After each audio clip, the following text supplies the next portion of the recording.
Maximisation इन assignment problem. तो अभी तक जितने भी हमने असाइनमेंट प्रॉब्लम्स देखे थे वो मिनिमाइजेशन टाइप के थे। डेट मीन्स कि आपको उसमें जो कॉस्ट होता था वो या तो कम से कम लाना होता था या फिर टाइम आपको कम से कम लेकर आना होता था। लेकिन मैक्सिमाइजेशन टाइप का असाइनमेंट प्रॉब्लम भी आ सकता है। डेट मीन्स कि अगर कोई कंपनीज है वो अपने वर्कर्स से कोई जॉब परफॉर्म करवा रही है तो उसको मैक्सिमम प्रॉफिट कितना मिले, तो इस तरह के भी असाइनमेंट प्रॉब्लम आ सकते हैं। तो इस तरह के असाइनमेंट प्रॉब्लम को सॉल्व कैसे करेंगे, तो हम देख लेते हैं। समटाइम द असाइनमेंट प्रॉब्लम में deal with the maximisation of objective function. In this case the pay off the element of assignment problem may be present revenues or profit instead of the cost, so that the objective will be to maximize the total profit. To solve this, we first convert the given maximization problem into the minimization problem by subtracting all the element from the highest element of the given profit matrix. For this converted minimization problem, we apply the steps in Hungarian method to solve an assignment solution by adding the original value of this cell to which the assignment have been mad. तो बहुत easy है, Hungarian method ही apply करना है finally. But उसके पहले हमें एक step और परफॉर्म करना है, वो ये है कि आपका अगर मैक्सिमाइजेशन टाइप का प्रॉब्लम आ गया असाइनमेंट, तो आपको क्या करना है, जो सबसे हाईएस्ट एलिमेंट है उस गिवन मैट्रिक्स में या कॉस्ट मैट्रिक्स में, उसको लेना है, सिलेक्ट करना है और उस एलिमेंट में से जितने बचे हुए सारे एलिमेंट है उसको माइनस कर देना है। देन आफ्टर आप हंगेरियन मेथड अप्लाई कर सकते हैं। तो मैंने यहाँ एक क्वेश्चन लिया है, company has a team of 4 salesman. ठीक है, आप एक कंपनी है जिसमें कि 4 सेल्समैन हैं and there are 4 district where the company want to start is business. और वहाँ पर आपके 4 ज़िले हैं जहाँ पर कि एक कंपनी अपना स्टार्टअप खोलना चाहती है। After taking into account the capabilities of salesman and and the nature of district, the company estimate that the profit per day in rupees for each salesman in each district is as given below. Okay, तो यहाँ पर आपके पास 4 salesman हैं, 1 2 3 4, ठीक है, और आपके पास 4 आपकी सिटीज़ हैं और उन 4 सिटीज़ में कंपनी अपने एक एक सेल्समैन को विज़िट करवाना चाहती है या भेजना चाहती है। तो फिर वो उसको मिनिमम मतलब मैक्सिमम प्रॉफिट मिले ऐसा वो क्या करे, find the assignment of a salesman to various district which will yield the maximum profit. तो वो कैसे अपने सेल्समैन को कौन सी सिटी में भेजे ताकि उसको क्या हो, मैक्सिमम प्रॉफिट मिले। क्योंकि जो आपका हर सेल्समैन है उसका कुछ ना कुछ कैपेबिलिटी होती है, कुछ ना कुछ उसमें क्वालिटी होती है। तो वो अपने कौन से सिटीज़ में कौन से सेल्समैन को भेजे ताकि हमें क्या हो, मैक्सिमम प्रॉफिट उस कंपनी को मिले। तो इसके लिए असाइनमेंट प्रॉब्लम हमें सॉल्व करना है। तो यहाँ पर अब देखिए हमने जितने भी असाइनमेंट प्रॉब्लम किए थे वो मिनिमाइजेशन टाइप के किए थे, बट यहाँ पर प्रॉफिट की बात आई है तो ऑब्वियसली प्रॉफिट के कंपनी को मैक्सिमाइजेशन टाइप का ही चाहिए होगा, मतलब उसको मैक्सिमम प्रॉफिट ही चाहिए होगा। तो ये प्रॉब्लम आ गया है अब मैक्सिमाइजेशन टाइप का।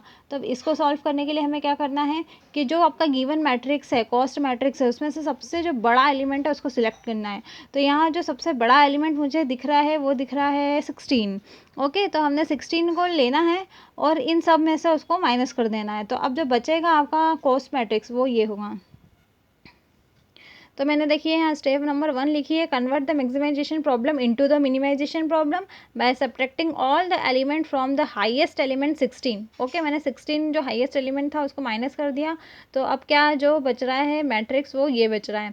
इसके बाद आपको क्या करना है, स्टेप नंबर 2, मतलब कि आपको अब हंगेरियन मेथड अप्लाई करना है। तो उसके लिए आपको रो रिडक्शन और कॉलम रिडक्शन करने होंगे। तो रो रिडक्शन मैंने बताया है कई बार कि क्या करना होता है, आपको जो रो नंबर 1 है उसमें से सबसे स्मॉलेस्ट एलिमेंट लेना है। जैसे यहाँ सबसे स्मॉलेस्ट एलिमेंट 0 है और उस 0 को इस रो नंबर 1 से माइनस कर देना है। तो आपके पास जो बचेगा वो बचेगा 0 6 2 एंड 5। इसके बाद आपको जाना है रो नंबर 2 पे। रो नंबर 2 में जो सबसे स्मॉलेस्ट एलिमेंट है वो है 1। इस 1 को आप जब माइनस करोगे तो बचेगा 1 4 0 0। अगर हम रो नंबर 3 की बात करें तो इसमें सबसे स्मॉलेस्ट एलिमेंट है 1। इस 1 को अगर हम माइनस करेंगे रो नंबर 3 से तो आपके पास बचेगा 0 0 2 एंड 3। और अगर हम लास्ट वाले रो की बात करें तो सबसे मिनिमम जो नंबर है, स्मॉलेस्ट नंबर है वो है 1। अगेन 1 जब इसमें से माइनस होगा तो बचेगा 2 3 1 एंड 0। इसके बाद हमें करना होता है कॉलम रिडक्शन। तो कॉलम रिडक्शन जैसे अभी हमने रो रिडक्शन किया वैसे ही कॉलम रिडक्शन होता है। आपको कॉलम वाइज मिनिमम एलिमेंट लेना है और माइनस करते चलना है। तो यहाँ इस जो अब नया मैट्रिक्स बन गया है रो रिडक्शन के बाद वो ये है। अब इसमें कॉलम रिडक्शन लगाना है हमें। तो फर्स्ट कॉलम की बात करें तो इसमें स्मॉलेस्ट नंबर है 0। जब 0 को 1 कॉलम में से माइनस करेंगे तो वही नंबर्स मिलेंगे। इसके बाद सेकंड की बात करें तो सबसे स्मॉलेस्ट नंबर है 0। अगेन जब सेकंड कॉलम से 0 माइनस होगा तो हमें यही वाला कॉलम वापस एज इट इज़ मिल जाएगा। थर्ड कॉलम की बात करें तो यहाँ पर फिर से एक 0 स्मॉलेस्ट नंबर है तो वैसे की वैसे ही हमें थर्ड कॉलम मिलेगा। और फोर्थ कॉलम की बात करें तो वहाँ भी स्मॉलेस्ट एलिमेंट 0 ही है तो फोर्थ कॉलम भी हमें वैसे ही मिलेगा। दैट मीन्स कि हमें जो नया मैट्रिक्स मिलेगा वो वही होगा जो कि रो मैट्रिक्स था, रो डिडक्शन के बाद मैट्रिक्स था। अब इसके बाद हम हंगेरियन मेथड को अप्लाई करेंगे। तो मैं यहाँ हंगेरियन मेथड इस वाले पॉइंट पे कैसे अप्लाई करते हैं बताती हूँ। तो यहाँ पर मैंने एक मैट्रिक्स जो अभी बना था आपका कॉलम रिडक्शन के बाद वो ले लिया है। अब हमें हंगेरियन मेथड अप्लाई करना है। दैट मीन्स कि आपको सबसे पहले फर्स्ट रो में ऐसा एलिमेंट सिलेक्ट करना है, मतलब ऐसा एलिमेंट नहीं, ऐसा 0 सिलेक्ट करना है जो कि सिंगल 0 हो। ठीक है, तो क्या फर्स्ट रो में सिंगल 0 है, मतलब हमें ऐसी रो सिलेक्ट करना है जहाँ सिंगल 0 हो। तो फर्स्ट रो में यस मुझे सिंगल 0 फर्स्ट रो में ही मिल गया तो मैं इसे असाइन कर दूंगी। दैट मीन्स कि यहाँ स्क्वायर ब्रैकेट लगा दूंगी और इस वाले कॉलम में जहाँ हमने 0 सेलेक्ट किया है इस वाले कॉलम में जहाँ पर भी 0 है इसको कट कर देंगे। तो मैंने इस एलिमेंट को कट कर दिया। अगर हम सेकंड वाले रो की बात करें तो यहाँ पर 2 0 है तो हम यहाँ असाइनमेंट नहीं कर सकते हैं। अगर हम थर्ड वाले रो की बात करें तो यहाँ एक सिंगल 0 है, हमने यहाँ असाइनमेंट कर दिया। इसके बाद इस वाले कॉलम में अगर कोई भी 0 है तो उसको हम कट कर देंगे, बट यहाँ कोई 0 और नहीं है इसके अलावा तो हम कट नहीं करेंगे किसी भी एलिमेंट को। और जो अगर लास्ट रो की बात करें तो लास्ट रो में भी एक सिंगल 0 हमें मिल रहा है, हम इसे असाइन कर देंगे। असाइन करने के बाद इस वाले जो कॉलम में जितने भी 0 है उसे कट कर देंगे। तो मैंने इस वाले पॉइंट को कट कर दिया। फिर हम फर्स्ट रो की तरफ बढ़ेंगे। फर्स्ट रो में असाइनमेंट हो चुका है, सेकंड रो में असाइनमेंट नहीं हुआ है और एक सिंगल 0 हमें मिल गया है यहाँ। तो यहाँ मैंने असाइनमेंट सेकंड रो में भी कर दिया। तो अब आप यहाँ देख रहे हो कि सारी रोज की बात करें या सारे कॉलम्स की बात करें तो सभी में एक एक असाइनमेंट यहाँ पर हो चुका है। ओके, तो अब हमारे नेक्स्ट स्टेप हैं। तो मैंने यहाँ पर यही मैंने जो सॉल्व करके जो मैट्रिक्स मेरा मिला था, मतलब जो असाइनमेंट्स हुए थे वो मैंने यहाँ लिख लिया है। ठीक है, अब हमें चेक करना है test of optimality. That means कि जो नंबर ऑफ असाइनमेंट है वो number of cost order of cost matrix या नंबर ऑफ रोज और कॉलम्स के इक्वल है क्या। तो जो हमारे नंबर ऑफ असाइनमेंट है वो कितने हो रहे हैं 1 2 3 4। ओके, और जो नंबर ऑफ रोज और कॉलम थे वो भी 4 थे। दैट मीन्स कि ये बैलेंस मतलब कि यहाँ जो ऑप्टिमल सॉल्यूशन है वही हमारा जो करंट सॉल्यूशन है वही हमारा क्या है ऑप्टिमल सॉल्यूशन है। और वो किस तरह मतलब कौन सा सिटी कौन सा सेल्समैन जाएगा वो कैसे डिसाइड होगा। तो जहाँ जहाँ असाइनमेंट हुआ है हमें वो देखना है। तो जो असाइनमेंट हुआ है A1 सिटी पे असाइनमेंट हुआ है सेल्समैन 1 का। अगर हम बात करें बी सिटी की तो बी सिटी पे असाइनमेंट हुआ है सेल्स नंबर 3 का, सेल्समैन 3 का। और अगर हम सी सिटी की बात करें तो सी सिटी पे जो असाइनमेंट हुआ है असाइन हुआ है सेल्समैन वो है सेल्समैन नंबर 2। और अगर हम लास्ट डी सिटी की बात करें तो उस पर असाइनमेंट हुआ है सेल्समैन नंबर 4 का। तो मैंने यहाँ पर वो सारे सेल्समैन जो असाइन हुए थे वो लिख लिए हैं। अब हमारा जो गिवन मैट्रिक्स था उसे देखते हैं कि कितना हमें उस पर कॉस्ट वैल्यू है उसकी उस पॉइंट पे। ओके, तो यहाँ देखते हैं अगर ए और 1 के बीच रिलेशन है तो उस पर क्या पॉइंट था। तो ए और 1 अगर रिलेशन में है तो उसका है 16। तो यहाँ मैंने यहाँ लिख लिया 16। इसी तरह बी और 3 में, बी और 3 पे अगर बात करें तो आ रहा है 15। तो मैंने यहाँ 15 लिख लिया। उसके बाद में सी और 2 पे, सी और 2 पे बात करें तो असाइनमेंट है 15 पे तो हमने यहाँ 15 लिख लिया। और लास्ट डी एंड 4, तो डी एंड 4 की बात करें तो यहाँ असाइनमेंट आएगा 15 पे। तो यहाँ पर मैंने 15 लिख लिया। अब इन सब का एडिशन है 61।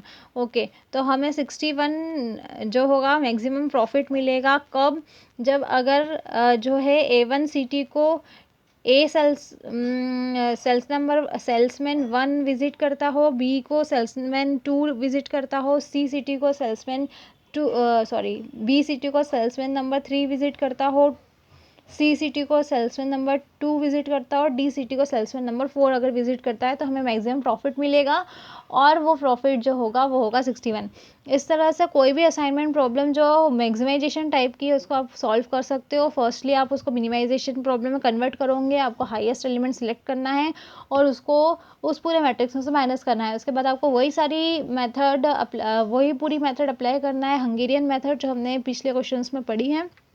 अब यहाँ ज़रूरी नहीं है कि प्रॉब्लम जो मैंने अभी प्रॉब्लम लिया है उसमें आपका नंबर ऑफ़ असाइनमेंट एक ही बार में इक्वल आ गया था number of rows and columns के।